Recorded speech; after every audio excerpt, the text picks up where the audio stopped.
Dengar saja. Doktor tak ada ubat sopak. Ya. Ni kalau pergi kedai farmasi pun tak ada ubat sopak. Dengar Ya. petua saya ajak. Saya ajak 2 petua di sini untuk ubat sopak. Jadi pertama sekali pergi cari bukan bulu. Sayap itik. Itik apa yang putih panggil apa? Itik nila. Bukan itik nilai je tak ni. Itik macam itik yang warna putih tu, macam itik air tu. Itik telur tu. Kan? Nak itik telur tu. Itik telur kan bulu putih kan. Itik serati ya, betul serati. Hati.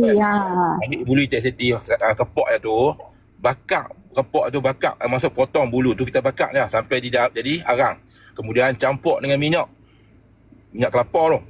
Kan? Sapu dekat sopak tu. Yang kedua, pergi cari batang rambutan, batang rambutan. Batang rambutan tu kita bakar, tapi batang muda, tak mau masuk batang yang basah.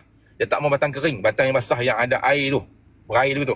Kita bakar hujung dia tu, dia akan kita bakar hujung batang tu, kita bakar. Bila kita bakar tu, yang ke belakang tu dia akan keluar buih putih air kan. Betul tak? Kan? Ambil air tu sapu dekat sopak. InsyaAllah buat pada awal.